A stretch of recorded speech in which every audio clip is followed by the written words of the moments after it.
तो good evening everyone. नमस्ते सभी को। मैं ऋतिक चौहान आप सभी का आज के इस सेशन में स्वागत करता हूँ, वेलकम करता हूँ। बिफोर वी बिगिन, स्टार्ट करने से पहले लाइक हम बात करते हैं कुछ फैक्ट्स के बारे में बेसिकली।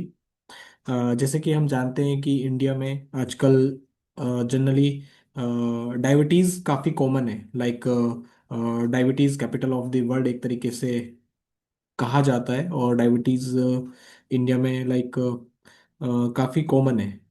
ठीक है। But here is a thing कि जो डायबिटीज़ है, diabetes like is not like just a disease of the sugar. हम कह सकते हैं कि डायबिटीज़ एक डिजीज़ है लाइफस्टाइल का, अवेयरनेस का। ठीक है। तो आज का जो सेशन है वो सिर्फ शुगर को यानी डायबिटीज़ को कैसे कंट्रोल करते हैं, कैसे मैनेज करते हैं, इसके लिए तो है ही। साथ ही में हम ये भी समझेंगे कि लाइफस्टाइल का कैसे रोल होता है। ठीक है। हम ट्राई करेंगे कि हमारी बॉडी को मेडिसिन ना कंट्रोल करे, हम अपनी बॉडी को अपने आप से लाइफस्टाइल में चेंज करके अवेयरनेस को समझ के उसको डे टू डे लाइफ में एग्जीक्यूट करें।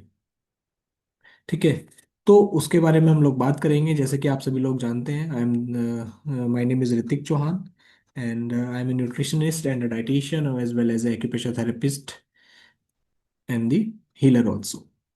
ठीक है। तो हम लोग जब बात करते हैं डायबिटीज के बारे में, और जब किसी को जनरली पता चलता है कि उन्हें डायबिटीज हुआ है, तो सबसे पहले दिमाग में क्या आता है कि अब तो मीठा खाना बंद। अब तो सारी जो लाइफ टाइम है उसके लिए, उसको मैनेज करने के लिए, उसको कंट्रोल करने के लिए दवाई खानी पड़ेगी। ठीक है। तो ऐसा भी कभी कभी डाउट आता है कि क्या मैं कभी अपनी नॉर्मल जो लाइफ है वो कंटिन्यूसली स्पेंड कर पाऊंगा कि नहीं कर पाऊंगा, या कर पाऊंगी कि नहीं कर पाऊंगी। ठीक है। क्योंकि diabetes is a very common, एक तरीके से डिजीज कह सकते हो, एक तरीके से डिसऑर्डर कह सकते हो। ठीक है। तो उसी के बारे में आज हम लोग चर्चा करेंगे, डायबिटीज के बारे में, उसके टाइप्स के बारे में, और क्या क्या थ्योरीज हैं, क्या मैकेनिज्म है, पैथोफिजियोलॉजी क्या है, उसके बारे में मैनेजमेंट कैसे हम लोग कर सकते हैं, और टेस्ट के बारे में, उनकी नॉर्मल रेंज क्या है, और रेंज अगर नॉर्मल रेंज से ज़्यादा होगा तो क्या क्या चेंजेस हमें देखने के लिए मिलेंगे। तो जब हम डायबिटीज़ की बात करते हैं तो डायबिटीज़ एक तरीके से एक डिजीज़ है, एक डिसऑर्डर है जो अकर होता है व्हेन अवर ब्लड ग्लूकोज, जिसे हम शुगर के नाम से भी जानते हैं, जब वो हाई हो जाता है। यानी जब ब्लड है, ब्लड में ग्लूकोज लेवल हाई हो जाता है, तो जनरली उस कंडीशन को डायबिटीज के नाम से डिफाइन किया जाता है। साथ ही में एक हार्मोन होता है जो कि मोस्ट इंपोर्टेंट हार्मोन है, जिसका नाम इंसुलिन है। ठीक है। इंसुलिन क्या होता है? एक हार्मोन है जो हमारी जो पेनक्रियास ग्लैंड होती है, पेनक्रियास ग्लैंड में alpha, beta, delta, F cells होती हैं। तो जो इसमें बीटा सेल्स होती है, बीटा सेल्स बेसिकली एक हार्मोन रिलीज करती है, दैट इज इंसुलिन। और पेनक्रियास की जो बीटा सेल्स हैं, और ये जो इंसुलिन है ये क्या करता है? ये हेल्प करता है ग्लूकोज की to get into the cells, और फिर आगे उसको फर्दर एनर्जी की फॉर्म में यूज किया जाता है। अगर किसी पर्सन को डायबिटीज है, या फिर उसकी जो बॉडी है, जितना इंसुलिन बॉडी को रिक्वायर्ड है, इनफ इंसुलिन बॉडी नहीं बना पा रही है, या इंसुलिन प्रॉपरली रिलीज नहीं हो रहा है, यूज नहीं हो रहा है, तो ऐसी कंडीशन में क्या हो सकता है? जो ग्लूकोज है, ठीक है, जो ग्लूकोज है, अब वो किससे बन रहा है? कार्बोहाइड्रेट के ब्रेकडाउन से बन रहा है, कन्वर्ट हो रहा है। तो जो ग्लूकोज है वो हमारे ब्लड में ही स्टे कर जाएगा। ठीक है। हमारी जो सेल्स हैं, सेल्स तक वो नहीं पहुंच पाएगा। तो क्या होता है जब हम फूड इंटेक करते हैं? तो फूड इंटेक जब हम लोग करते हैं तो फूड इंटेक में क्या होता है? हम तीन चीजें के तीन जनरली न्यूट्रिएंट्स को इंटेक इंटेक करते हैं। जैसे आपका कार्ब्स हो गया, यानी कार्बोहाइड्रेट हो गया, एंड प्रोटीन हो गया, और फैट हो गया। हम ये भी जानते हैं कि 1 ग्राम कार्बोहाइड्रेट से हमें 4 कैलोरी मिलती है, 1 ग्राम प्रोटीन से भी हमें 4 कैलोरी मिलती है, और 1 ग्राम फैट को इंटेक करने से हमें 9 कैलोरी मिलती है। तो जब हम डायबिटीज की बात कर रहे हैं तो हम कार्बोहाइड्रेट की ही बात करेंगे, कार्बोहाइड्रेट के बारे में ही डिस्कस करेंगे। तो बेसिकली जो कार्बोहाइड्रेट है, जब हम फूड इंटेक करते हैं उस फूड में कार्बोहाइड्रेट प्रेजेंट होता है। कार्बोहाइड्रेट को जब इंटेक करते हैं तो उसका ब्रेक डाउन होता है, ठीक है, ग्लूकोज में। ठीक है, और ये जो कैटेगरी है कौन से सिस्टम के अंडर में आता है? ये डाइजेस्टिव सिस्टम के अंडर में आता है। जब glucose completely like carbohydrate break हो जाता है in the form of glucose, और ग्लूकोज का आगे चल के क्या रोल होता है कि ग्लूकोज को सेल्स के अंदर जाना होता था। ठीक है, तो ग्लूकोज क्या करेगा? ब्लड में जाएगा, ब्लड के साथ साथ वो सेल के पास जाएगा। तो सेल की परमेबिलिटी में एक हार्मोन होता है जो इंसुलिन की हम बात कर रहे हैं, वो क्या करता है?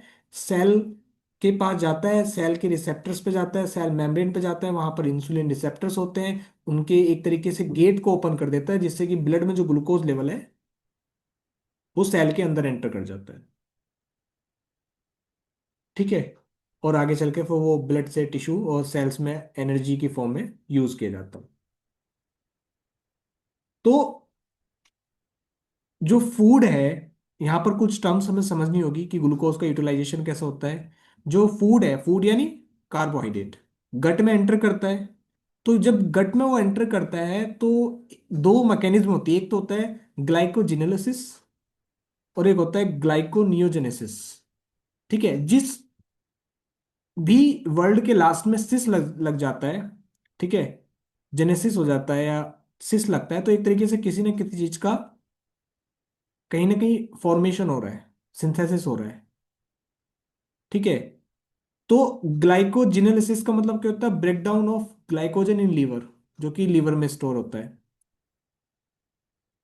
ग्लाइकोनियोजेनेसिस का मतलब क्या होता है? फॉर्मेशन ऑफ ग्लूकोज, ठीक है, फ्रॉम प्रोटीन एंड लिपिड।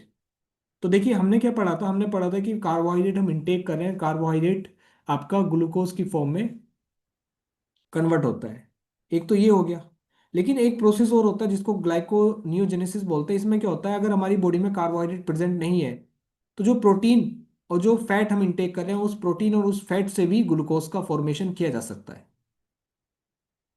उस कंडीशन को हम लोग बोल रहे हैं ग्लूकोनियोजेनेसिस, यानी नॉन कार्बोहाइड्रेट कंपाउंड से, नॉन कार्बोहाइड्रेट से आपका ग्लूकोज का फॉर्मेशन हो रहा है प्रोटीन और लिपिड्स की हेल्प से। ठीक है, तो एक होता है कीटोन बॉडी। कीटोन बॉडी क्या होता है? बेसिकली हाई होता है due to excess glucose that secrete in the secrete from the fat. तो इसके बारे में भी आगे हम चर्चा करेंगे। तो ओवरऑल कहने का मतलब ये है कि जो इंसुलिन होता है ना, इंसुलिन हेल्प करता है in the utilization of glucose in the blood. Overall जो भी मैंने अभी आपको इनटेक के इसका समरी ये है, जो भी मैंने आपको बताया वो ये है कि जब हम कार्बोहाइड्रेट इनटेक करते हैं तो कार्बोहाइड्रेट का ब्रेकडाउन होता है हमारी बॉडी में ग्लूकोज की फॉर्म में और स्टोर होता है ग्लाइकोजन की फॉर्म में। तो जब उसका ब्रेकडाउन हो जाता है ग्लूकोज की फॉर्म में तो वो हमारे ब्लड में एंटर करता है। ठीक है, अब ब्लड में एंटर करेगा तो ब्लड में एंटर करने के बाद हमारी जो पेनक्रियास ग्लैंड है, ठीक है, जब ग्लूकोज का लेवल ब्लड में बढ़ता जाएगा तो पेनक्रियास ग्लैंड वहां पर एक्टिव हो जाती है। वो क्या करती है? इंसुलिन को रिलीज करती है, पेनक्रियास की बीटा सेल्स। जब पेनक्रियास की बीटा सेल्स इंसुलिन को रिलीज कर देती हैं तो वो सेल मेम्ब्रेन के पास जाता है इंसुलिन एज ए हार्मोन। ठीक है, और वहां पर वो जो इंसुलिन रिसेप्टर्स होते हैं मेम्ब्रेन पर, उन पर जाके वाइंड कर देता है जिससे कि सेल मेम्ब्रेन के जो पोर्स होते हैं, जो छिद्र होते हैं, उनकी परमेबिलिटी में चेंज हो जाता है, एक तरीके से वो ओपन हो जाते हैं जिससे कि जो ब्लड में जो एक्सेस ग्लूकोज का डिपोजिशन हो रहा है वो सेल के अंदर एंटर कर जाता है। अब जब वो सेल के अंदर एंटर कर जाता है तो वो आगे चल के फर्दर एनर्जी की फॉर्म में यूज होता है ग्लूकोज। तो ये तो हो गया नॉर्मल।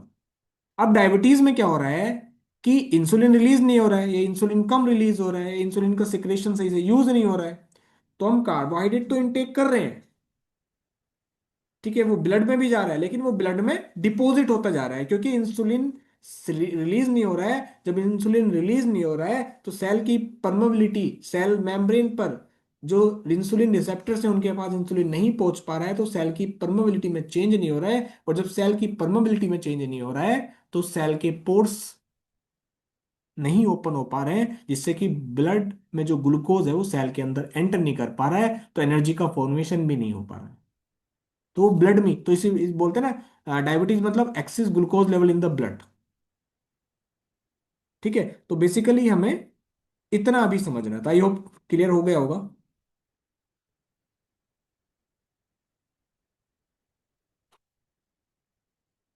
ठीक है, अब जो आपकी डायबिटीज है, जैसे कि उसमें पेनक्रियाज है, पेनक्रियाज बेसिकली क्या होता है, हमारे जो स्टमक है और जो एब्डोमन रीजन है उसके जस्ट पीछे की तरफ, बिहाइंड, हमारा पेनक्रियाज ग्लैंड होता है। ठीक है, अब रोल क्या होता है, ग्लूकोज का मेटाबॉलिज्म करवाना। अब मेटाबॉलिज्म जो वर्ड है उसका मतलब आप समझ रहे हैं ना। ठीक है, मेटाबॉलिज्म का मतलब होता है एक तरीके से बनना और यूज होना, फॉर्मेशन और लाइक ब्रेकडाउन। जैसे एनाबॉलिज्म, कैटाबॉलिज्म। ठीक है, जैसे हम एनर्जी इंटेक कर रहे हैं, ठीक है, उससे फॉर्मेशन हो रहा है, देन उसका ब्रेक यूज भी हो रहा है। ठीक है, तो एनाबॉलिज्म कैटाबॉलिज्म यानी छोटे छोटे पार्टिकल से किसी चीज का बनना और बड़े पार्टिकल्स का छोटी चीज में कन्वर्ट होना, that is anabolism and catabolism. तो that is metabolism, basically anabolism plus catabolism equals to metabolism. तो ग्लूकोज का मेटाबॉलिज्म, ठीक है, आपका पेनक्रियाज के माध्यम से होता है। इसमें जो बीटा सेल्स होती हैं, जो कि पेनक्रियाज को आइसलेट्स ऑफ लैंगरहैंस भी कहा जाता है। ठीक है, वो एक हार्मोन रिलीज करती हैं जिसका नाम इंसुलिन है। ठीक है, और हम ये भी जानते हैं कि एक जो पेनक्रियाज है, पेनक्रियाज का एक मिक्स ग्लैंड होता है बेसिकली। ये एंजाइम्स भी रिलीज करता है और ये हॉर्मोन्स भी रिलीज करता है। तो जो पेनक्रियाज ग्लैंड है, पेनक्रियाज ग्लैंड की जो वीटा सेल्स है, that particular beta cells act like a hormone. ठीक है, और जो अदर अल्फा, डेल्टा और एफ सेल्स हैं वो एंजाइम्स की तरह एक्ट करते हैं। तो इंसुलिन क्या करता है, ब्लड में जो ग्लूकोज लेवल है उसको मेंटेन करने में हेल्प करता है बेसिकली। अब जब ग्लूकोज लेवल बढ़ता है तो एक्सिस ग्लूकोज क्या होता है, हमारी बॉडी में स्टोर होता है। ठीक है, ग्लाइकोजन की फॉर्म में। और जब ग्लूकोज लेवल कम हो जाता है बॉडी में, तो जो ग्लाइकोजन है वो फिर से कन्वर्ट हो जाता है ग्लूकोज की फॉर्म में। ठीक है, तो ये भी हमें ध्यान रखना है।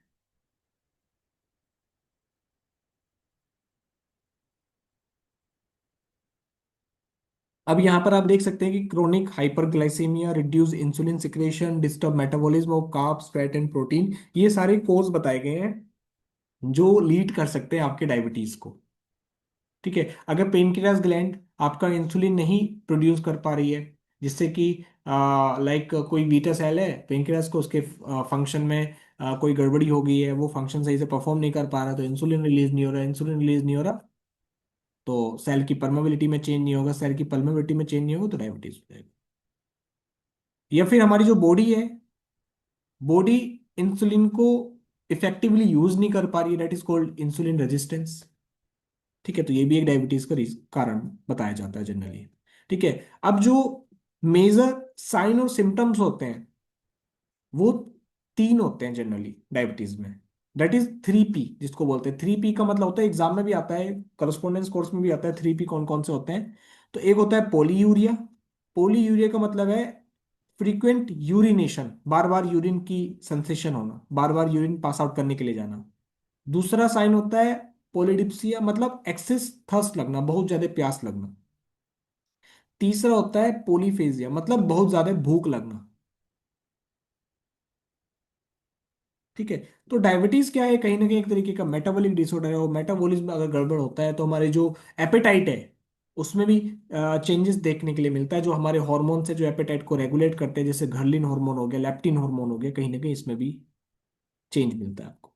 ठीक है, अदर सिम्टम्स क्या होते हैं, जैसे कि आपका फैटिग होना। ठीक है, losing weight without any trying, मतलब आप कुछ एक्सरसाइज भी नहीं कर रहे हैं, कुछ आप एक्टिव भी नहीं है लेकिन फिर भी वजन कम हो रहा है। ठीक है, आंखों से रिलेटेड ब्लड विजन, ये देखने के लिए कॉमन मिलता है डायबिटीज वाले पेशेंट्स में। ठीक है, या फिर जो हमारे हाथ होते हैं और जो हमारे पैर होते हैं, पैरों फीट्स पे, पैरों के तलवों में टिंगलिंग सेंसेशन होना, या फिर नमनेस की फीलिंग है ना, सुनपन महसूस होना, ये जो सारे के सारे जो सिम्टम्स हैं ये आपके डायबिटीज के ही सिम्टम्स हैं। ठीक है, तो सबसे पहले क्या था, फ्रीक्वेंट यूरिनेशन, मतलब बार बार पेशाब आना, एक्सेसिव थर्स्ट, बहुत ज्यादा प्यास लगना, एक्सेसिव हंगर, बहुत ज्यादा भूख लगना। अदर सिम्टम्स क्या है, फेटिग्यू। ठीक है, और वेट बिना किसी एक्सरसाइज के कम होना, ब्लड विजन, या फिर नमनेस या टिंगलिंग सेंसेशन हाथों और पैरों पर होना। ये कॉमन साइन और सिम्टम्स है आपके डायबिटीज के। ठीक है। अब types of diabetes generally type 1 और टाइप 2। टाइप 1 डायबिटीज जनरली आपको बच्चों में चाइल्डहुड से डायग्नोस होता है। टाइप 2 सबसे ज्यादा कॉमन डायबिटीज है, जो कि सबसे ज्यादा देखा जाता है, टाइप 2। ठीक है। और अदर टाइप्स ऑफ डायबिटीज भी होती हैं। जेस्टेशनल डायबिटीज होता है जो प्रेगनेंसी के टाइम पर होता है, जेस्टेशनल डायबिटीज हो गया, अलग अलग टाइप्स की डायबिटीज भी होते हैं। बट मेजर जो आपको सबसे ज्यादा जो देखने के लिए मिलेगा, वो टाइप 2 डायबिटीज देखने के लिए मिलता है, जो कि कॉमन है। जिसका कारण है, या तो इंसुलिन सही से सिक्रेट नहीं हो रहा है, अगर इंसुलिन रिलीज भी हो रहा है लेकिन बॉडी उसको उस तरीके से यूज नहीं कर पा रही है। ठीक है। तो इंसुलिन रेजिस्टेंस हो गया। तो ये दो मेजर रीजंस हैं, जिसमें एक नॉर्मल कंडीशन है डायबिटीज की, वो यहां पर एक्सप्लेन किया गया है कि जो नॉर्मल सिचुएशन क्या होगी, जो मैंने ऑलरेडी आपको बता दिया है कि पेनक्रियास ग्लैंड है। तो ये जो इंसुलिन है ना, इंसुलिन एक्ट्स लाइक ए की, चाबी की तरह काम करता है। जब पेनक्रियास ग्लैंड, सपोज आपने कार्बोहाइड्रेट इंटेक किया, वो ग्लूकोज में कन्वर्ट हुआ, ग्लूकोज ब्लड में बढ़ता चला गया, तो ये मैसेज पेनक्रियास के पास जाता है। ठीक है। हार्मोन फीडबैक मैकेनिज्म के थ्रू।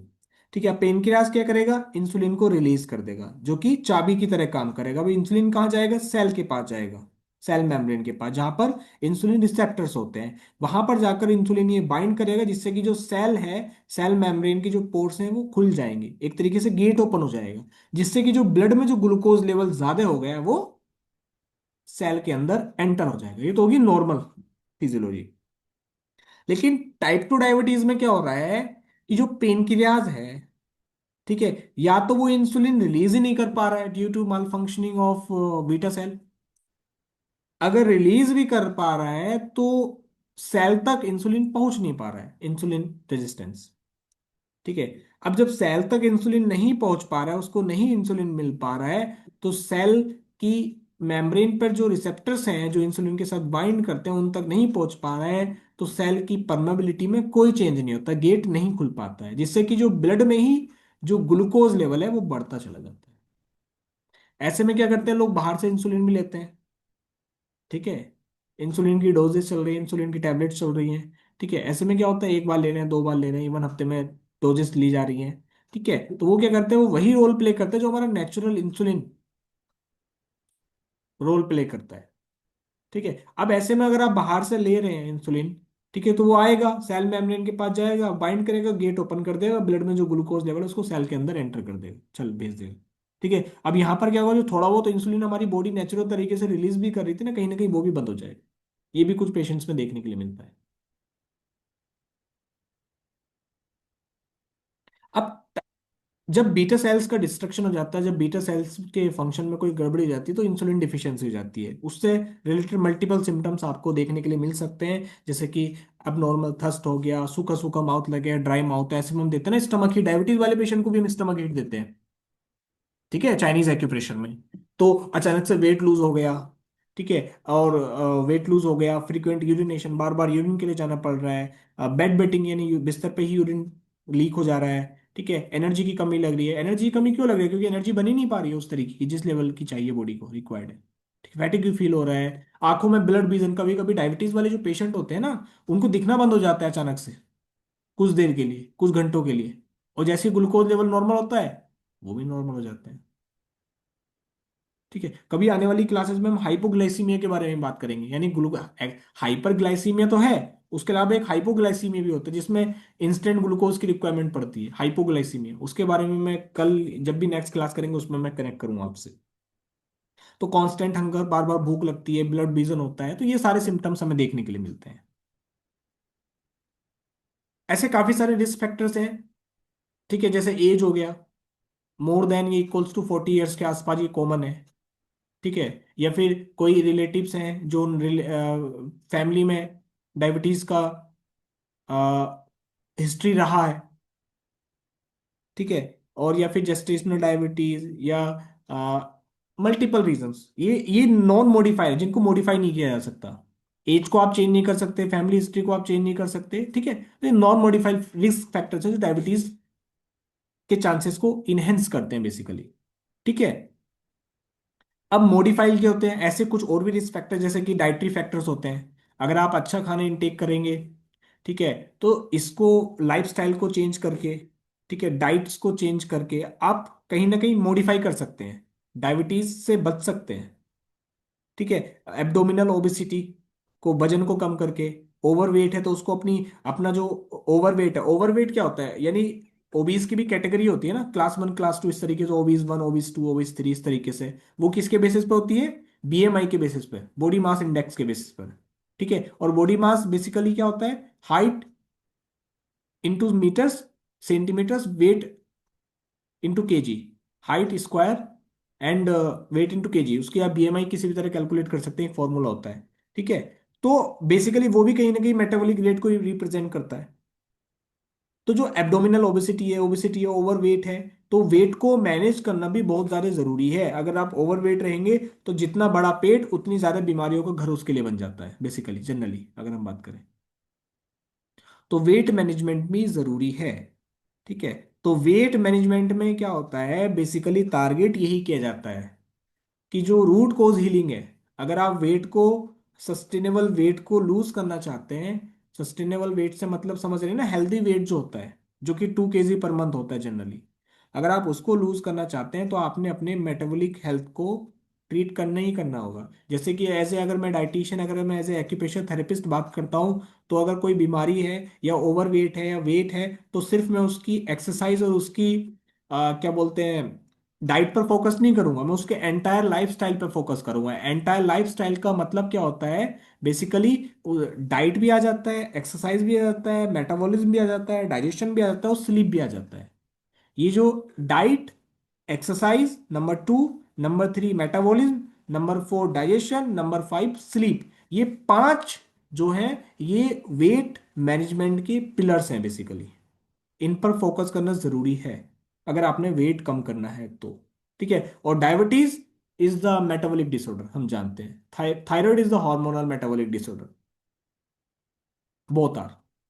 ठीक है। फिजिकल इनएक्टिविटी, जैसे कि कुछ पेशेंट्स होते हैं, प्रॉपर इंटेक कर रहे हैं, एनर्जी इंटेक बढ़िया है, एक्सपेंडिचर उतना है नहीं, क्योंकि डेस्क जॉब है, बैठे बैठे रहने का काम है, एक्सरसाइज उतनी हो नहीं पा रही है। ऐसा कहा जाता है कि जनरली एक आम पर्सन को 130 मिनट की एक्सरसाइज वीक में करनी चाहिए, 130 मिनट, उसको कम से कम minimum 130 minute in a week उसको फिजिकली एक्टिव रहना चाहिए। ठीक है। तो अगर फिजिकली इनएक्टिविटी है, that is also a cause. ठीक है। लेकिन इन सबको मॉडिफाई किया जा सकता है। ठीक है। क्लिनिकल रिस्क फैक्टर क्या होता है बेसिकली? क्लिनिकल रिस्क फैक्टर एक देखिए, कोई क्लिनिकल कंडीशन है, जैसे थायराइड हो गया या कोई अदर कंडीशन होगी, तो यहां पर क्या होता है, जहां पर मेटाबॉलिज्म स्लो होता है, ठीक है, कोई भी क्लिनिकल कंडीशन हो सकती है, पीसीओएस है, ठीक है, मल्टीपल चीजें, हाइपरटेंशन, कोलेस्ट्रॉल, जितनी भी चीजें हैं, बट इनको मॉडिफाई किया जा सकता है, जो रिस्क फैक्टर हैं जो डायबिटीज को करते हैं। ठीक है। और यहाँ पर मल्टीपल सिम्टम्स होते हैं, जो आपके हाइपरग्लाइसीमिया होती है, जिसमें आपका इंसुलिन का सिक्रेशन कम हो जाता है, जिसमें आपका लिपोलिसिस बढ़ जाता है, लिपिड का फॉर्मेशन बढ़ जाता है, बेसिकली फैट का फॉर्मेशन बढ़ जाता है। ठीक है। ग्लूकागोन का सिक्रेशन भी बढ़ जाता है। मल्टीपल चीजें आपको देखने के लिए मिलती हैं। और टाइप 2 के जो सिम्टम्स है वो मैंने आपको ऑलरेडी शो कर दिए। एक्सेसिव भूख ज्यादा लगेगी, प्यास ज्यादा लगेगी, मुंह सूखा सूखा रहेगा। ठीक है। और क्या होता है ना कि स्किन रिलेटेड भी इश्यूज आपको देखने के लिए मिल सकते हैं। हीलिंग जो प्रोसेस होता है, कहीं इंजरी हो गया तो उसका हील करने का जो प्रोसेस होता है वो काफी स्लो हो जाता है। ठीक है, ड्यू टू डायबिटीज। ठीक है। ब्लड विजन हो जाता है, टिंगलिंग, नमनेस, ये सब देखने के लिए मिलता है। ठीक है। कुछ कुछ पेशेंट तो ऐसे हैं डायबिटीज में, वो पैरों में दर्द बताते हैं, एड़ी के आसपास, और उनको वहां पर आप प्रेस करोगे ना तो उनको बहुत अच्छा महसूस होता है। अब ये टेस्ट के बारे में तो मैं आपको अभी एक अलग से पीडीएफ है, मैं आपको दिखाऊंगा, जिसमें प्रॉपर मैंने प्रिपेयर किया है, तो वो हम कनेक्ट करेंगे। ठीक है। अब जैसे कि टेस्ट है, मैं यहाँ पर एक बेसिक इंट्रोडक्शन दे देता हूँ। एक होता है HbA1c। HbA1c क्या होता है? एक तरीके का हम कह सकते हैं कि जो ग्लूकोज है ब्लड में जब सर्कुलेट होता है तो वो बाइंड करता है इरिवर्सिबल टू हीमोग्लोबिन, जो कहलाता है आपका HbA1c। ठीक है। और इसका जनरली जो हम बात करते हैं ना 3 मंथ्स, जिसमें आरबीसी का जो लाइफ स्पैन होता है 120 दिन का होता है, तो वो आपका न्यू फॉर्मेशन होता है, क्योंकि रेड ब्लड सेल्स में ही तो हीमोग्लोबिन होता है ना प्रेजेंट। हम बात करते हैं। ठीक है, तो HbA1c एक तरीके से 5.7 से 6.4 के बीच में किसी का है तो वो प्री डायबिटीज है, और अगर इससे ज्यादा है, 6.5 से ज्यादा है, तो वो डायबिटीज है। देन फास्टिंग ब्लड शुगर, ठीक है, ये आपका 100 125 है, और RBS आपका 200 है। 125 प्री डायबिटिक और मोर देन 126 डायबिटीज। तो इसके बारे में आगे भी मैं डिटेल में बताऊंगा।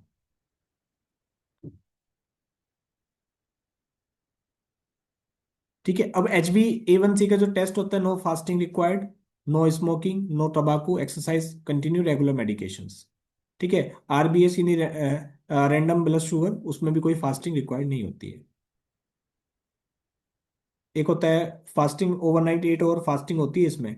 स्क्रीनिंग जो होती है ना फास्टिंग FBS में, इसमें 8 घंटे का फास्टिंग होता है ओवरनाइट। ठीक है, after 2 hour of meal, no smoking, tobacco, exercise, continue regular medications, ये सब चीजें सेम है। अब इसमें क्या होता है, जैसे कि अगर डायबिटीज को कंट्रोल नहीं किया जाएगा तो क्या क्या हो सकता है, क्या क्या चेंजेस हमें देखने के लिए मिल सकते हैं, जो कि मैंने ऊपर भी बात किया कि हाई ब्लड ग्लूकोज लेवल होगा तो हमारी आंखों पर, हमारी किडनी पर, नर्व्स पर, हार्ट पर, ब्लड वेसल्स पर, यहां पर आपको मेजर चेंजेस देखने के लिए मिलेंगे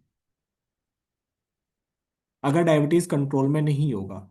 तो ज्यादातर जो सिम्टम्स आपको डायबिटीज वाले के देखने के लिए मिलते हैं वो आपके ब्लड से रिलेटेड, ठीक है, हार्ट से रिलेटेड, ठीक है, नर्व से रिलेटेड, किडनी और आईज, यहाँ पर आपको डैमेज होने के चांसेस ज्यादा है। जैसे आंखों से रिलेटेड एक और न्यूरोपैथी, नर्व से रिलेटेड डायबिटिक न्यूरोपैथी, रेटिनोपैथी, ये सब चीजें आपने डायबिटीज वाले पेशेंट्स में देखे होंगे, ये आपको आगे आप देखोगे।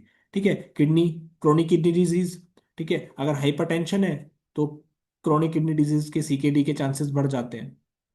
Then type 2, can it be cured, ये एक बेसिक सा क्वेश्चन होता है। ये क्योर्ड नहीं, ये कंट्रोल हो सकता है। ठीक है, और डायबिटीज जब हो जाता है तो डायबिटीज होने के साथ साथ बहुत सारी कॉम्प्लिकेशंस भी होती हैं, तो उन कॉम्प्लिकेशन से बचा जा सकता है इसको कंट्रोल करके। ठीक है, साथ ही में एक तरीके से जिस व्यक्ति को डायबिटीज है तो उस डायबिटीज को मैनेज करके एक जनरली नॉर्मल लाइफ स्पेंड कर सकता है। बस मैनेजमेंट इज जरूर इंपॉर्टेंट। मैनेजमेंट कैसे होगा? प्रॉपर डाइट से, प्रॉपर स्लीप से, मेटाबॉलिज्म बढ़िया होना चाहिए, डाइट आप अच्छी ले रहे हो, ठीक है, एक्सरसाइज आप फिजिकली एक्टिव हो, वॉक कर रहे हो, ये सब चीजें। ठीक है, और जो डायबिटीज वाले पेशेंट होते हैं, अगर मैं as a dietitian work plan कर रहा हूं उनको डाइट, तो मैं रात को पोस्ट डिनर उनको कुछ ना कुछ देता हूँ। डायबिटीज स्पेसिफिकली जिनको सीरियस डायबिटीज है ना, जिनका लाइक इंसुलिन भी चल रहा है, यही चीजें चल रही हैं, ऐसी केसेस में रात को सोने से पहले उनको कुछ ना कुछ लिक्विड में, लो फैट मिल्क हो गया, कुछ ना कुछ उनको देना चाहिए, क्योंकि उसके बाद उनको बहुत लंबा, अगर नहीं दोगे, 8 बजे उन्होंने डिनर किया फिर वो सुबह खाएंगे, तो इस बीच में बहुत लंबा गैप हो जाता है। ठीक है, तो इस तरीके से पोस्ट डिनर उनका अगर मील प्लान करना है तो करना ही चाहिए। पोस्ट डिनर डायबिटीज वाले को नहीं, खाली पेट नहीं रखना चाहिए। पोस्ट डिनर के बाद भी पोस्ट डिनर कुछ ना कुछ, कुछ लाइट, कुछ लिक्विड हो गया, कुछ भी आप दे सकते हैं। ठीक है, can it be prevented? Yes, diabetes can be prevented और डिले। ठीक है, following simple lifestyle measure will reduce the future risk of diabetes. बिल्कुल सही बात है। आप स्मोकिंग छोड़ दीजिए, आप ड्रिंकिंग छोड़ दीजिए, आप फिजिकली एक्टिव रहिए, ठीक है, प्रॉपर डाइट इंटेक करिए, सब बैलेंस हो जाएगा। टाइमली आपने टेस्ट अपडेट करते रहिए, वेट मैनेजमेंट करके चलिए, वेट को मेंटेन करके चलिए। ठीक है। ठीक है, अब फार्माकोलॉजिकल और नॉन फार्माकोलॉजिकल डायबिटीज मैनेजमेंट क्या होता है? फार्माकोलॉजिकल मैनेजमेंट आप समझ रहे हैं ना, दवाइयों के थ्रू मैनेज किया जाता है। ठीक है, नॉन नॉन फार्माकोलॉजिकल में क्या आता है, जो हम डाइट फॉलो करते हैं, एक्यूप्रेशर का ट्रीटमेंट दे रहे हैं, दैट इज नॉन फार्माकोलॉजी। ठीक है, तो नॉन फार्माकोलॉजी में क्या रहा है कि लाइफस्टाइल मैनेजमेंट इंपॉर्टेंट है। इसमें आपकी MNT यानी medical nutrition therapy, physical activity और वेट लॉस, ये तीन ज्यादा इंपॉर्टेंट फैक्टर है। और साथ में आप यहाँ पर फोर्थ नंबर पर एक्यूप्रेशर को भी ऐड ऑन कर सकते हैं। देन मेडिकल न्यूट्रिशन थेरेपी जो है, वहां पर आपका एक क्रूशियल रोल है to maintain a balance diet. Balance diet आप समझ रहे हैं ना, बैलेंस फूड पिरामिड आप गूगल पे सर्च करेंगे ना, तो फूड पिरामिड से आप आइडिया लगा लेंगे। ठीक है, कितना कार्ब्स, कितना ये सब। तो यहाँ पर जैसे कि होल ग्रेन्स होते हैं, जैसे ओट्स होते हैं, वीट होता है, बार्ले होता है, क्यूने होता है, रागी होता है, मिलट्स होते हैं, लीन प्रोटीन होता है। लीन प्रोटीन मतलब एग्स हो गया, पल्सेस हो गया, ठीक है, फ्रूट हो गया, वेजिटेबल्स हो गए, एंड हेल्दी फैट्स हो गए, जैसे नट हो गया, चिया सीड्स हो गए, कैनोला ऑयल हो गया। ठीक है, should all make an appearance on your plate. और ये जो एप्रियंस बनाते हैं कि पॉजिटिव एप्रियंस बनाते हैं। ठीक है। और ध्यान रखिए कि हमें डायबिटीज वाले पेशेंट को ऐसा फूड देना है, अगर हम उनको फर्स्टली कार्ब्स हम बिल्कुल बंद नहीं करते हैं। कार्बोहाइड्रेट के भी ना टाइप्स होते हैं, एक सिंपल कार्बोहाइड्रेट होता है, एक कॉम्प्लेक्स कार्बोहाइड्रेट होता है। जो सिंपल कार्बोहाइड्रेट होता है बेसिकली क्या करता है, वो आपको इंस्टेंट एनर्जी देता है। कार्बोहाइड्रेट है तो ग्लूकोज ही ना, तो वो सिंपल कार्बोहाइड्रेट इंस्टेंट एनर्जी देता है। जैसे शुगरी ड्रिंक्स आती है ना मार्केट में, ये जो कैन वाली जो ड्रिंक्स आती हैं शुगर वाली, ठीक है, एनर्जी ड्रिंक्स आती हैं, तो वो आपको इंस्टेंट एनर्जी देते हैं, दैट इज सिंपल कार्बोहाइड्रेट। ठीक है। और जो कॉम्प्लेक्स कार्बोहाइड्रेट होता है वो आपको लॉन्ग टर्म के लिए एनर्जी देता है बेसिकली। ठीक है। तो आप डायबिटीज वाले पेशेंट को नॉन जो कॉम्प्लेक्स कार्ब्स है वो प्लान कर सकते हो, but not in daily basis, alternative days पर। और डिपेंड करता है कि HbA1c कितना है, वो भी मैं आपको बताऊंगा अभी जब मैं रिपोर्ट्स की बात करूंगा। ठीक है। रेजिस्टेंस स्टार्स, RS 1 2 3 4 होता है, इसके बारे में आप पढ़िएगा। और लो जीआई फूड, देखिए लो जीआई फूड बेसिकली क्या करता है ना, कार्बोहाइड्रेट को बताता है। कार्बोहाइड्रेट में ग्लूकोज को ग्लाइसेमिक इंडेक्स के थ्रू पता किया जाता है, जीआई मतलब ग्लाइसेमिक इंडेक्स। ठीक है। तो ये जो ग्लाइसेमिक इंडेक्स है इसमें क्या होता है, 100 नंबर तक दिया जाता है। जितने भी हमारे फूड आइटम्स हैं, चाहे वो फ्रूट्स हो गए, वेजिटेबल्स हो गए, सबका अपना ग्लाइसेमिक इंडेक्स है। इवन ग्रेन्स हो गए। ठीक है। तो हमें जिस भी चीज का ग्लाइसेमिक इंडेक्स 50 से या 50 के आसपास है, ठीक है, वो लो ग्लाइसेमिक इंडेक्स में काउंट होता है, 50 से 60 के बीच में। ठीक है। जिसका 70 80 90 तक जा रहा है वो हाई जीआई में है। तो हमें डायबिटीज वाले पेशेंट को अगर फूड देने हैं तो वो लो जीआई वाले फूड देने हैं, लो ग्लाइसेमिक इंडेक्स वाले, जैसे एप्पल हो गया, गुआवा हो गया, ये दे सकते हैं। ठीक है। साथ ही में प्लान फाइबर रिच डाइट, जिसमें आपके जैसे फ्रूट्स हो गए, वेजिटेबल्स हो गए, होल ग्रेन्स हो गए, पल्सेस हो गए, this are the good source of fibre, and fibre is good for metabolic health. ठीक है। देन फंक्शनल फूड्स होते हैं, जैसे कि लाइक मेथी सीड्स हो गए, मेथी सीड्स हो गया, ओट्स हो गया। ठीक है। ऐसा बोलते हैं डायबिटीज वाले पेशेंट को सुबह मेथी सोक्ड वाटर दे दीजिए पानी में। रात को मेथी भिगो कर रख दीजिए, सुबह उसको थोड़ा गर्म करके बॉईल करके दे दीजिए। That is very good diabetes वाले पेशेंट्स को। हम अल्टरनेटिव डेज में प्लान भी करते हैं, हफ्ते के 7 दिन हम वही मेथी वाटर देते हैं अर्ली मॉर्निंग ड्रिंक्स में। ठीक है। फ्लैक्सीड हो गया, एक हफ्ते फ्लैक्सीड वाटर, एक हफ्ते मेथी सीड वाटर, इस तरीके से। साथ में add free foods for diabetes for snacking options, not more than 3 servings a day. ठीक है। कैबेज हो गया, रो, ठीक है, ग्रीन बीन्स हो गए, ये सब चीजें। Every major meal should contain complex carb, not simple carbs. ठीक है। Portion control can be done in case of diabetes. सही बात है, कितना देना है वो तो डायबिटीज के केस पर डिपेंड करता है ना, किसका HbA1c कितना है। ठीक है। जैसे मैंने बोला कि अगर 6.5 से कम है तो वो प्री डायबिटीज है, तो उसमें आप दे सकते हो। अगर 6.4 से 8 के बीच में है तो वो डायबिटीज वाला है। और अगर वो 8 से भी ज्यादा है तो वो इंसुलिन वाला भी हो सकता है, HbA1c वाला। अलग अलग कैटेगरीज है। ठीक है। तो if planning no carbs at dinner, तो plan protein plus fibre combination, जैसे पनीर सैलेड हो गया, स्प्राउट्स हो गया सैलेड। ठीक है। Then add milk before bed, milk आप दे सकते हो, टर्मरिक मिल्क, इस तरीके से एंटीऑक्सीडेंट प्रॉपर्टीज होती हैं जो कि मैंने मेंशन किया था। ठीक है। फिजिकल एक्टिविटी और stress management is very important, तो स्ट्रेस के लिए सिनेमन टी होता है, काफी अच्छा होता है। Then if possible encourage for self monitoring for blood glucose level, घर पे जो मशीन आता है जनरली, उससे आप हफ्ते भर कर हफ्ते हर दूसरे दिन आप ब्लड ग्लूकोज लेवल मेजर कर सकते हो। ठीक है। अवॉइड क्या करना है, शुगरी ड्रिंक्स, जैसे सॉफ्ट ड्रिंक्स आती है, स्वीटन टीज आती है, फ्रूट जूसेस आते हैं।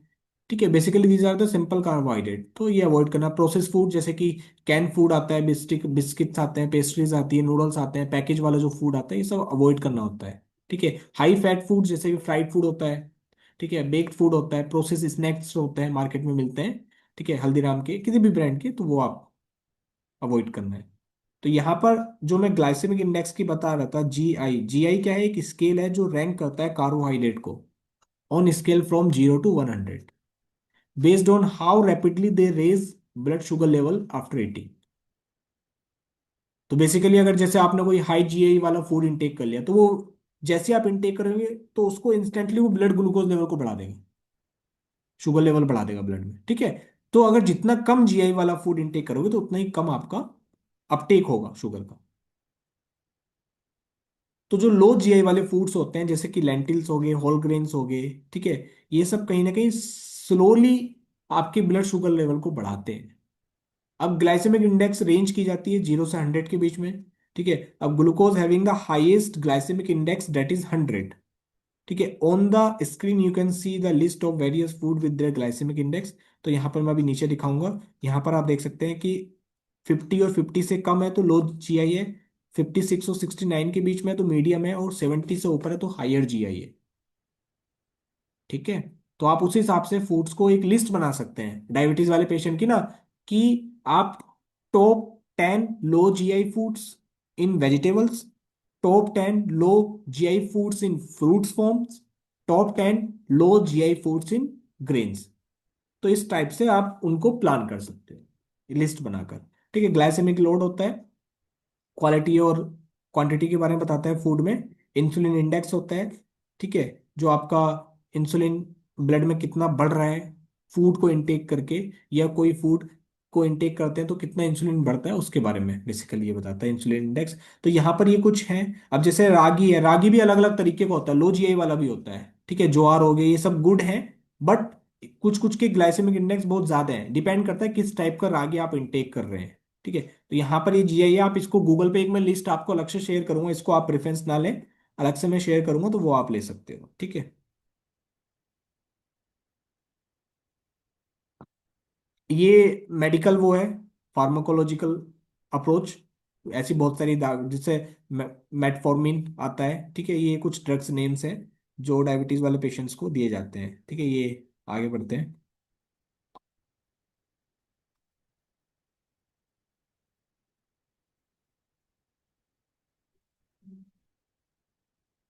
अब डायबिटीज वाले जो पेशेंट्स होते हैं उनको कॉम्प्लिकेशंस भी बहुत सारी होती हैं, जैसे कि आपका रेटिनोपैथी हो जाता है, ठीक है। और उनका क्या बोलते हैं, एक तरीके होता है स्लो हीलिंग प्रोसेस स्लो हो जाता है, ठीक है। नेप्रोपैथी हो जाता है, ठीक है। और उनको ऑटोनोमिक न्यूरोपैथी हो जाता है। डायबिटिक फुट अल्सर भी आपने देखने के लिए मिला होगा। तो मल्टीपल कॉम्प्लिकेशंस होती हैं जो आपको डायबिटीज वाले पेशेंट्स में देखने के लिए मिलेगा। हमारा जो मेडिकल न्यूट्रिशन का जो इंटरवेंशन होना चाहिए वो ये होना चाहिए कि हमें HbA1c को मेंटेन करके चलना है, ब्लड ग्लूकोज लेवल को, ठीक है, वेट को मेंटेन करके चलना है, ठीक है। और जैसे कि अगर कोई कंडीशन है, कॉमोर्बिडिटीज मतलब जैसे हाइपरटेंशन है, कोई डिजीज है, कार्डियोवास्कुलर डिजीज है, या कोई नेप्रोपैथी है, तो ये ऐसी कोई कंडीशन है जो धीरे धीरे डेवलप हो रही है, उसको उससे भी प्रिवेंट करके चलना है, साथ में उसको मैनेज करके चलना है, ठीक है। और अगर कोई एक्यूट कॉम्प्लिकेशन है उससे उसको मैनेज करना है, ट्रीट करना है, और कोई होने वाले चांसेस है तो उससे भी बचना है, जैसे कि हाइपोग्लाइसेमिया, ठीक है। ये शॉर्ट टर्म इलनेस होता है, इसमें भी ब्लड ग्लूकोज लेवल अचानक से कम हो जाता है, तो that is not also good. तो इसके बारे में भी हम बात करेंगे। अब यहाँ पर थोड़ा सा मैं बताता हूँ आपको,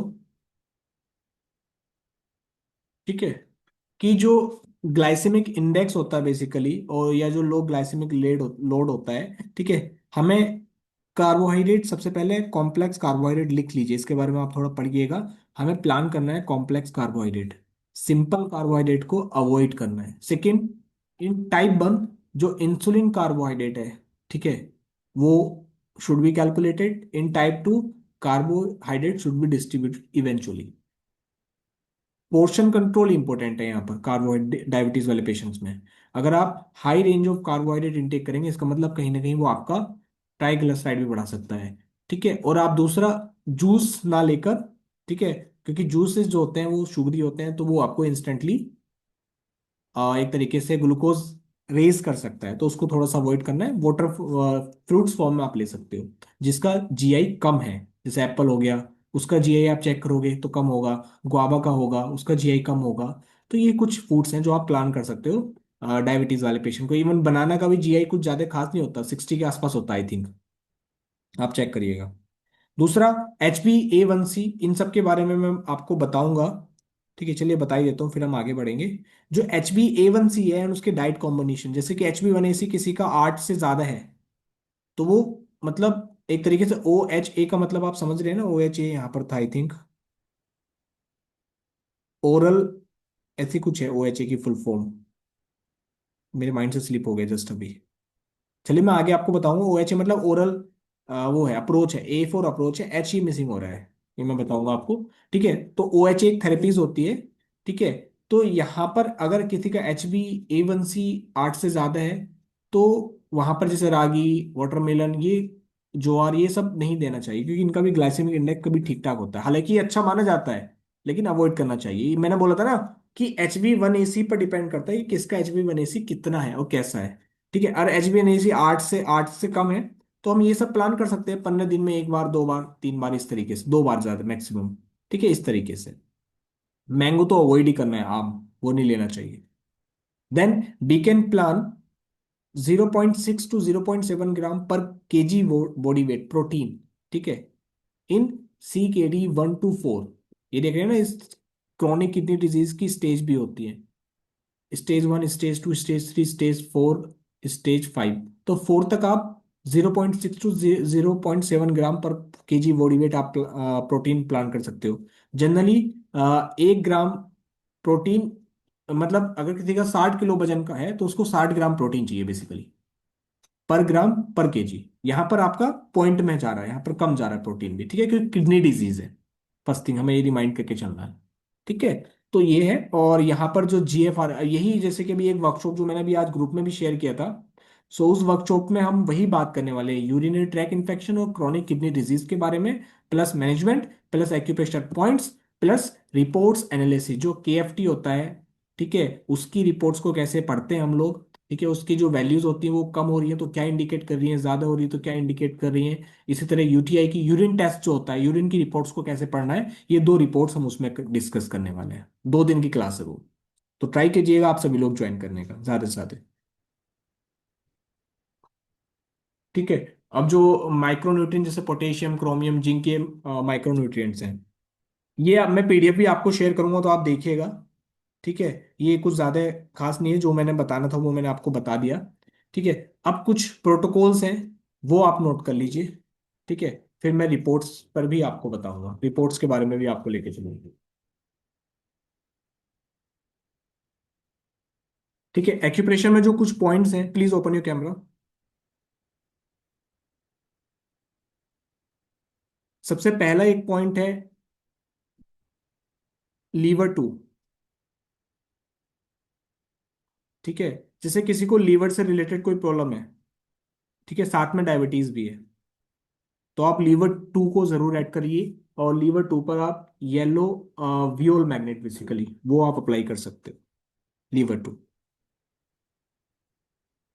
ठीक है। ठीक है, इतना ये नोट किया लीवर 2। दूसरा पॉइंट आप नोट करिए P8। P8 बेसिकली क्या है, ऐसे लोग जिनका जो शुगर होता है वो बढ़ जाता है और उनका डाइजेस्टिव सिस्टम भी वीक रहता है। ठीक है, और वो इस पर येलो वियोल मैग्नेट लगाकर रिलीफ ले सकते हैं। और 12 घंटे, दोनों मतलब जो भी पॉइंट मैं बता रहा हूँ, 12 घंटे कम से कम लगाना है येलो वियोल मैग्नेट। इतना क्लियर हुआ येलो वियोल मैग्नेट का। ठीक है, दैट इज P8, पेरिकार्डियम का 8 नंबर का पॉइंट P8। क्या करना है, येलो वियोल मैग्नेट मतलब समझते हैं ना आप सभी लोग, सिलेक्ट करना है बेसिकली। ठीक है, उसके अलावा K3, ये उस पर्सन के लिए है जिसका जो डायबिटीज है, शुगर है, साथ में उसका जो वजन है वो कम हो रहा है कंटिन्यूअसली। ठीक है, और उसको लीवर से रिलेटेड प्रॉब्लम भी है। ठीक है, तो ऐसे में आप ये K3 पर स्टार मैग्नेट लगाइएगा, क्योंकि हम जनरली जानते हैं K3 को हम लोग सिलेक्ट भी नहीं करते हैं। ठीक है, बट मैं यहाँ पर जो मैंने एक्सपीरियंस किया वो स्टार मैग्नेट का किया। मैं सिलेक्ट कर सकते हैं, लेकिन एज पर दी TCM कॉन्सेप्ट किडनी कभी डिफिशियंट ही नहीं होती है। किडनी की most of the problem deficiency की वजह से ही होती है, एक्सेस नहीं होती है, सॉरी। ठीक है, और सिलेक्ट हम कहाँ करते हैं, जहाँ एक्सेस होता है। तो इसलिए आप K3 पर मेथी दाना या फिर स्टार मैग्नेट अप्लाई करिएगा। ठीक है, अगर किसी व्यक्ति का शुगर लेवल बहुत ज्यादा हाई है, ठीक है, तो उस पर आप एक नोट कर लीजिए, SP6 सिलेक्ट कर दीजिए। ये काफी अच्छा पॉइंट है, 12 घंटे तक आप लगा सकते हो SP6।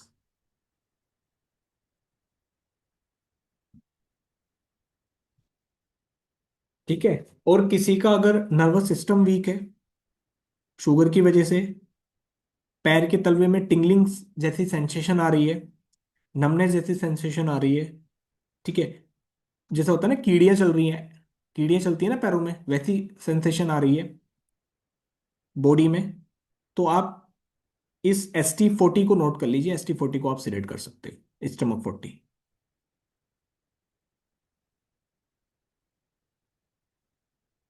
इतना क्लियर हुआ।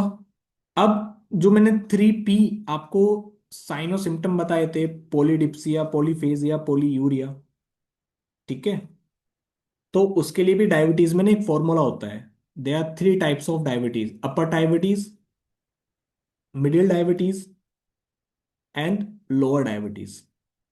जो अपर डायबिटीज होता है उसमें एज पर TCM कॉन्सेप्ट, जो अपर डायबिटीज होता है उसमें हम लोग क्या करते हैं, एक तरीके से पॉइंट्स जो लगाएंगे आप नोट कर लीजिए: LU5, LU10,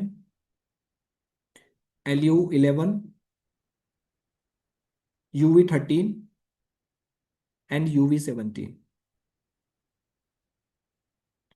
LU5, LU10, LU11, UV13, UV17, ये अपर डायबिटीज में है, ग्रुप 1। सिलेक्ट करने हैं सारे पॉइंट्स, ग्रुप 1 लिख लीजिए इसके आगे।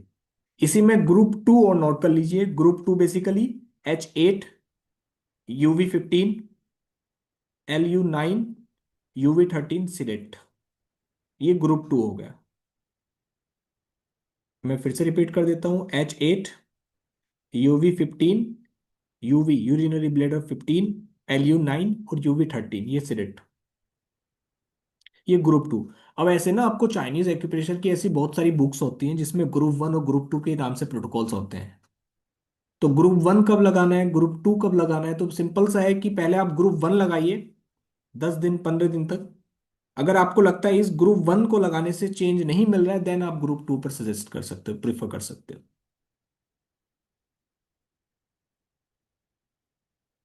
इतना क्लियर हुआ। ठीक है। अब ये अपर डायबिटीज जो होती है जिसमें प्यास बहुत ज्यादा लगती है ना, पानी पीने का बहुत ज्यादा मन करता है, मुंह सूखा सूखा महसूस होता है, ड्राई माउथ, ड्राई टंग, ठीक है, और टंग पर भी येलो कलर की थोड़ी थोड़ी कोटिंग देखने के लिए मिलती है, तो वहां पर आप ये अप्लाई कर सकते हैं। ठीक है, बेसिकली पोली डिप्सिया वाली कंडीशन में जिसमें प्यास ज्यादा लगती है, वहां पर आप ये अप्लाई कर सकते हो, upper type diabetes. Then middle diabetes जिसमें भूख ज्यादा लगती है, एक्सिस हंगर, पॉलीफेजिया। ठीक है। तो अगर कोई पेशेंट है जिसको भूख ज्यादा लग रही है, प्यास भी बहुत ज्यादा लग रही है, ठीक है, सीवियर कॉन्स्टिपेशन भी है, टंग येलो कोटिंग भी है, तो वहां पर आप जो पॉइंट नोट करोगे, ये ना PDF में शेयर कर दूंगा, जो पॉइंट्स बता रहा हूँ ये नोट्स करे कराया, फिर भी नोट कर लीजिए, PDF में आपको शेयर करूंगा, डोंट वरी। मेरे पास अलग से एक मैंने पहले डायबिटीज का क्लास किया था, तो उसकी ये PDF है, तो मैं आपको फिर से आपके साथ आपके ग्रुप में just after the class share कर दूंगा। यहाँ पर तो जस्ट एक क्विक रिवीजन हम लोग कनेक्ट कर रहे हैं कि डायबिटीज के लिए क्या क्या हम कर सकते हैं। थोड़ा सा हमने लास्ट क्लास में सिर्फ हमने पैथोफिजियोलॉजी प्लस एक्यूप्रेशर ट्रीटमेंट समझा था, यहाँ पर थोड़ा सा मैंने न्यूट्रिशन को भी ऐड करने का कोशिश किया है। ठीक है। और मैं कुछ आपको सैंपल डाइट प्लान भी दे दूंगा, और कुछ चीजें हैं जो आप लोग ग्रुप में मैं आपको PDF शेयर करूंगा इन फ्यूचर अपकमिंग, तो मैं आपको बताऊंगा। ये जो PDF थी ये भी मैं शेयर कर दूंगा एज सुन एज पॉसिबल। ठीक है। तो दूसरी डायबिटीज होती है मिडिल डायबिटीज। मिडिल में जैसे कि देखो, भूख बहुत ज्यादा लग रही है, प्यास बहुत ज्यादा लग रही है, कॉन्स्टिपेशन भी है, तो हम मिडिल डायबिटीज वाला जो फॉर्मूला है ग्रुप 1 ग्रुप 2 सेम हम लगा सकते हैं, जो भी मैं आपको नोट ग्रुप में शेयर करवा दूंगा। जो कि ग्रुप 1 में SP2, ST28, ST43, UB20, CB12 ये आ जाता है। ठीक है। तो ऐसे बहुत सारे ट्रीटमेंट प्रोटोकॉल्स हैं। इसी तरह अब आता है आपका lower diabetes. Lower diabetes diabetes में क्या होता है, मैं ये फोटो आपको ग्रुप में शेयर कर देता हूँ स्क्रीनशॉट के साथ, तो आप देख लीजिएगा। ठीक है। तो फिर हम थोड़ा आगे बढ़ते हैं। और एक आपको ध्यान होगा stomach duodenum pancreas correspondence, that is common, वो तो लगाना ही है। ठीक है, वो तो आप लगाते रहिए। और पेशेंट पूछते हैं ना कब तक लगाना है, जब तक डायबिटीज कंट्रोल ना हो, मेंटेन ना हो। उसके लिए 1 साल भी लग सकता है, 1 महीना भी, 2 महीने, 3 महीने, 4 महीने, 5 महीने, 6 महीने, जितना हो लगाइए। 3 मैग्नेट ही तो लगानी है यहाँ पर। ठीक है, 3 फिंगर आप इस तरह बेंड करोगे तो वो दिख जाएगा आपको। अब वो मैं लोकेशन भी दिखा देता हूँ।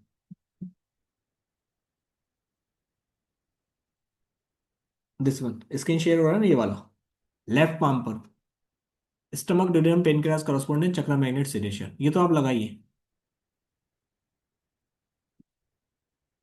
ठीक है,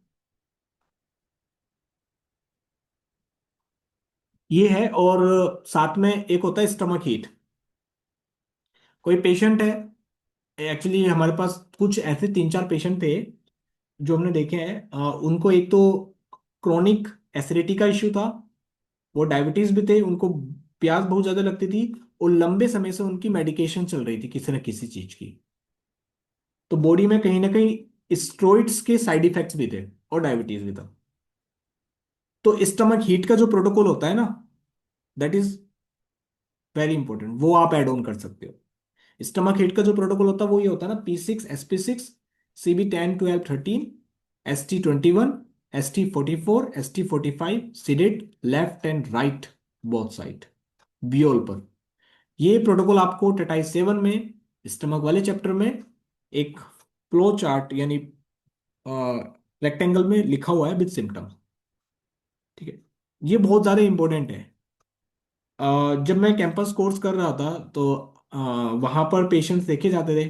10 पेशेंट अगर देखे जा रहे हैं और TCM की पॉइंट्स लगाए जा रहे हैं सपोज, स्टार्टिंग में जब मैं सेकंड सेमेस्टर में था, कैंपस सेकंड DHS में, तो 10 पेशेंट अगर देखे हैं तो वहां पर 10 में से 6 पेशेंट्स को स्टमक और स्प्लीन पे इलाज दिया जा रहा था। 10 में से 6 पेशेंट्स को। तो मैंने पूछा कि मैम ऐसा क्यों हो रहा है, तो उन्होंने सिंपल सा आंसर दिया कि ऋतिक, आजकल जो प्रॉब्लम है वो खान पीन से है कहीं ना कहीं। और सबसे पहले जो कुछ भी हम इंटेक करते हैं वो आपके स्टमक स्प्लिन में ही जाता है, स्टमक में ही जाता है basically, as per the TCM concept. ठीक है, तो जो भी हम इंटेक कर रहे हैं वो स्टमक में ही जा रहा है। एम आई राइट? ठीक है। और अगर हम TCM के कॉन्सेप्ट के हिसाब से देखते हैं तो अभी जो हमारा पहला वर्कशॉप हुआ था, इस ग्रुप का क्लास हुआ था, that is prenatal energy and postnatal energy. Postnatal energy जो हम फूड से हमें मिल रहा है, वो कौन उसको कंट्रोल कर रहा है? स्टमक स्प्लिन ही कंट्रोल कर रहा है। स्टमक ही फूड से फूड को ही बनाता है, स्प्लिन उसको ऊपर की तरफ भेज देता है। तो अगर कोई पेशेंट आपके पास आए डाइजेस्टिव सिस्टम की प्रॉब्लम लेकर आ रहा है, तो बीमारी की स्टार्टिंग जो आपने करनी है ना, समझनी है, वो स्टमक स्प्लिन के पैटर्न्स को ध्यान में रखते हुए करना है। अगर डाइजेशन की प्रॉब्लम है तो स्टमक स्प्लिन पर आप ध्यान दे सकते हो। ओवरऑल मेरे कहने का मतलब ये है। ठीक है, मैंने वो फोटो भेज दिया ग्रुप में, हाँ जी। डन। ठीक है, तो ये आप पॉइंट्स नोट कर लीजिएगा, कुछ तो मैंने नोट्स करवा दिए। वो आपको इतना क्लियर हुआ ना? दीपिका मैम, हमारे क्लियर हुआ एवरीवन? ठीक है।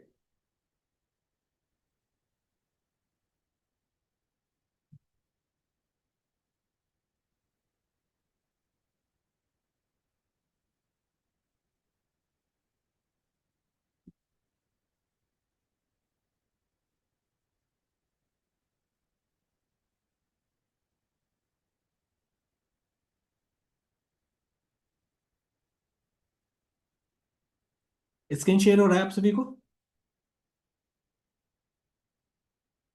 ठीक है। अब देखिए, जैसे कि मैंने बताया, ब्लड ग्लूकोज टेस्ट की मैं बात कर लेता हूँ।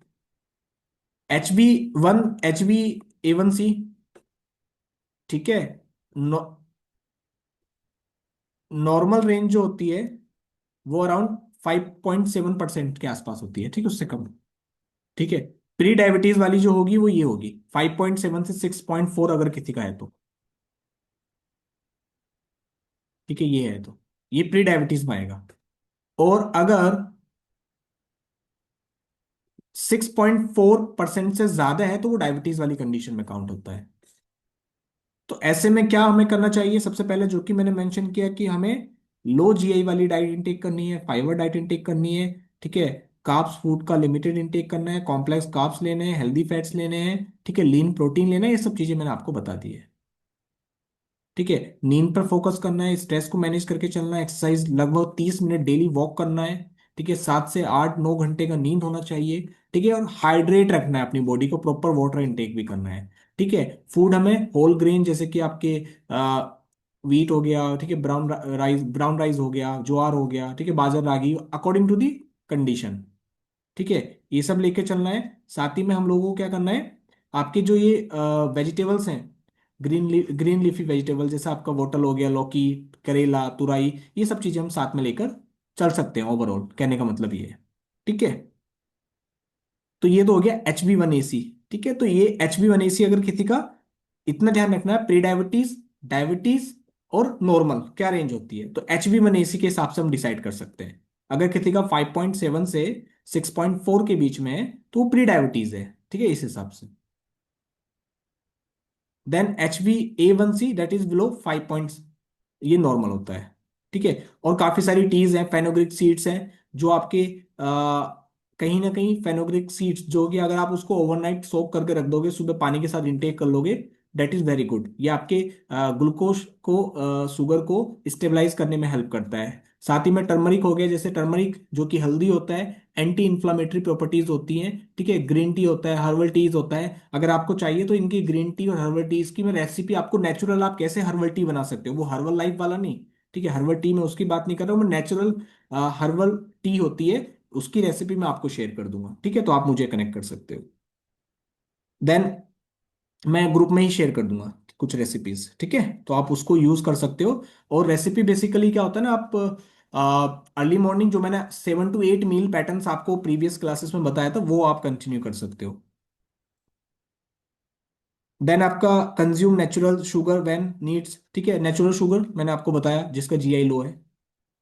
FBS, ठीक है, फास्टिंग ब्लड ग्लूकोज, शुगर कितना होता है, 70 to 100 नॉर्मल होता है, ठीक है, और एक तरीके से, हाँ, हाँ, ठीक है, 70 to 100 नॉर्मल होता है, और अगर 100 to 125 है FBS, that is prediabetes. ठीक है, 125 से ज्यादा है तो वो डायबिटीज है। ठीक है, और उसमें ये जनरल मॉडिफिकेशंस हैं, ये एक्सरसाइज आप ऐड ऑन कर सकते हो, ये स्क्रीनशॉट लेते चलेगा प्लीज, ये PDF में शेयर नहीं कर पाऊंगा अभी। ठीक है, ये वाला, तो ये तो वैसे मैंने जनरली आपको बता दिया है, इसकी कोई आई थिंक इतनी ज्यादा रिक्वायरमेंट भी नहीं है। ठीक है, FBS हो गया। देन आपका हो गया RBS। ठीक है, उसका जो नॉर्मल रेंज है 140 से 200 होता है, ये प्री डायबिटीज है, 200 से ज्यादा है तो वो डायबिटीज है। तो ये बेसिकली तीन ही टेस्ट होते हैं, FBS, RBS और HB1AC। तो इसको आप उसी के अकॉर्डिंग आप कनेक्ट कर सकते हो। इतना क्लियर हुआ? Okay, great. अब जैसे कुछ रेमेडीज हैं, जैसे सिनेमन होता है, सिनेमन क्या करता है, इंसुलिन सेंसिटिविटी को इंप्रूव करता है, ब्लड शुगर लेवल, इसका स्क्रीनशॉट ले सकते हो आप। ठीक है, इसका आप स्क्रीनशॉट ले सकते हो। ये कुछ रेमेडीज हैं जो आप डे टू डे लाइफ में ऐड ऑन कर सकते हो फॉर डायबिटीज वाले पेशेंट्स को। ठीक है, और आपका ये करेला जूस हो गया, चिया सीड्स हो गया, कैसे यूज करना है, ठीक है, चिया सीड्स क्योंकि ओमेगा 3 फैटी एसिड्स में हाई होती है, तो आप इसका स्क्रीनशॉट ले लोगे तो I think it's very helpful. तो ये रेमेडीज हैं जो आप डे टू डे लाइफ में ऐड ऑन कर सकते हो।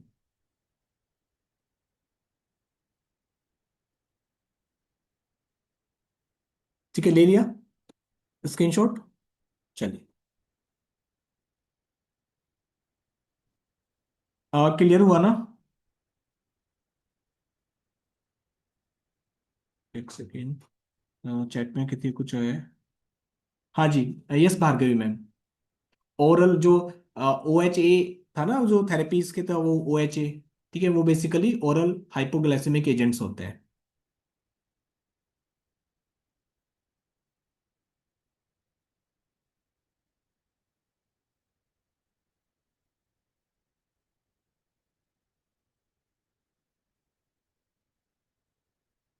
ठीक है, तो सबसे मोस्ट इंपोर्टेंट थिंग है कि स्टमक हीट वाला जो प्रोटोकॉल है, जो मैंने कुछ पॉइंट्स आपको ग्रुप में शेयर किए हैं। आयुर्वेद में भी काफी सारे प्रोटोकॉल्स हैं। आपकी हिपोक्रेटस जो बुक है, हिपोक्रेटस वाली जो बुक है, उसको आप रेफर कर सकते हो, उसमें डायबिटीज के कुछ पॉइंट्स हैं। देन वो आप कनेक्ट कर सकते हो, स्पाइरल में भी है। ठीक है। और आपका जो ब्लड वाला जो ज्वाइंट है, blood plasma both index finger pith joint, वहां पर आप येलो कलर लगा सकते हो फॉर डायबिटीज। और बोथ इंडेक्स फिंगर के पिथ ज्वाइंट पर आप 4598 036 टॉन भी कर सकते हो। ठीक है। ये कुछ फॉर्मूले हैं जो आप ऐड ऑन कर सकते हो।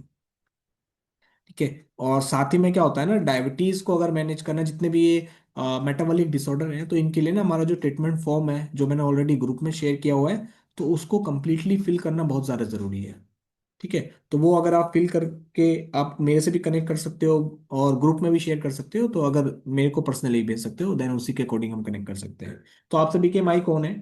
हम 11:15, सॉरी 9:15 तक क्वेरी ले लेते हैं, 4-5 minute. Anything else? Please open your camera. Sir. हाँ जी, हाँ या जी। सर। जी हम्म, प्रीति। हम्म। हाँ, वही आपने जो कार्बोहाइड्रेट का बताया था ना, तो हाँ जी, वो थोड़ा सा एक बार आपका नेटवर्क चला गया था। हाँ जी, थोड़ा मैं सा बता देता ब्रीफिंग हूँ। कर दीजिए ना बेसिकली कि। हाँ। हाँ जी। मैम, जो कार्बोहाइड्रेट होता है, दो तरीके का होता है, एक सिंपल और एक कॉम्प्लेक्स। हालांकि कार्बोहाइड्रेट के बहुत सारे टाइप्स हैं। हाँ। ठीक है। जिसमें आपका फाइबर भी है, कार्बोहाइड्रेट भी आता है कहीं ना कहीं। ठीक है। डाइसेक्राइड, ओलिगोसेक्राइड, पॉलीसेक्राइड, मोनोसेक्राइड, ये सब होता है। बट वहां पर अगर हम हम्म। टाइप्स की हम्म। बात करें, हम्म। हम्म। तो वो तो क्लासिफिकेशंस हो गए। ये टाइप्स क्या होते हैं, जैसे कि आपका हम्म। सिंपल और कॉम्प्लेक्स। सिंपल कार्बोहाइड्रेट और कॉम्प्लेक्स कार्बोहाइड्रेट। सिंपल कार्बोहाइड्रेट क्या होता है, इंस्टेंट एनर्जी आपको देता है। जैसे कि स्पोर्ट्स जो व्यक्ति खेलते हैं, क्रिकेट खेलते हैं, अलग अलग स्पोर्ट्स में वो इन्वॉल्व रहते हैं, तो वहां पर उनको इंस्टेंट एनर्जी चाहिए होती है, तो वो टाइमली टाइमली कुछ ड्रिंक्स इनटेक करते हैं। तो वो सिंपल कार्बोहाइड्रेट एक एग्जाम्पल हो सकता है, तो उनके लिए वो ठीक है। क्योंकि उनको वो उतना जितना वो ले रहे हैं, उतनी वो रिलीज एक्सपेंडिचर भी हो रहा है, उनकी एक्टिविटी भी हो रही है, फिजिकल एक्टिविटी भी हो रही है। ठीक है। लेकिन फॉर नॉर्मल, अगर आप हेल्दी डायबिटीज की बात करते हैं मैनेज करने के लिए, तो अगर आपने कार्बोहाइड्रेट लेना भी है, तो कॉम्प्लेक्स सर कार्बोहाइड्रेट। नेटवर्क।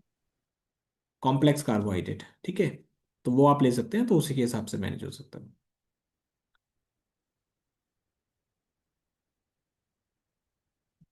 मेरी आवाज आ रही है? राजा Kumari ji, everyone? Yes sir, आ रही है आवाज। अच्छा अच्छा, ठीक है। तो इतना ही था मेरा टॉपिक। आपको आपका अगर कोई डाउट है तो आप you can, otherwise thank you, मिलते हैं नेक्स्ट क्लास में। ओके अर्नब जी, मैं फॉर्म शेयर कर देता हूँ आपके साथ, डोंट वरी।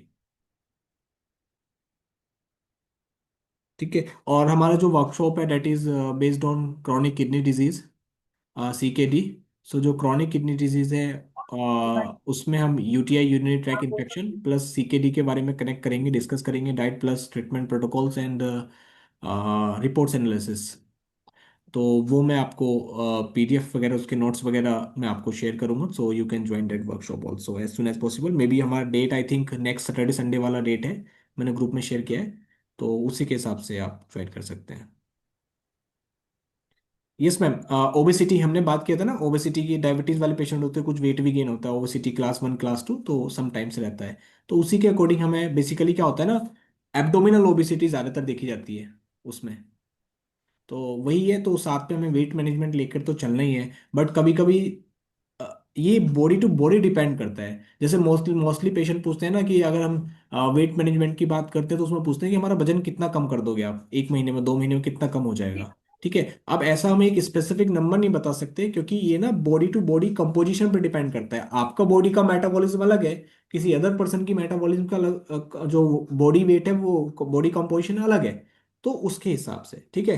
तो इतना है। और एक है ना, मैं आपको कुछ फॉर्मूले भी आने वाली क्लासेस में, एक है स्मार्ट स्केल। स्मार्ट स्केल में मतलब क्या होता है ना, कुछ जो फॉर्मूलेज हैं, जो मैंने PPTs बनाए हैं, तो वो मैं आपको शेयर करूंगा कि आपकी बॉडी के लिए कितनी एनर्जी रिक्वायर्ड है। जैसे आपकी हाइट, आपके वेट के हिसाब से आप की बॉडी के लिए कितनी एनर्जी की रिक्वायरमेंट है। एनर्जी मतलब कितनी कैलोरी आपको चाहिए एक दिन में, तो उसकी आप एनालिसिस खुद से कर सकते हो बाय अप्लाइंग दैट फॉर्मूला।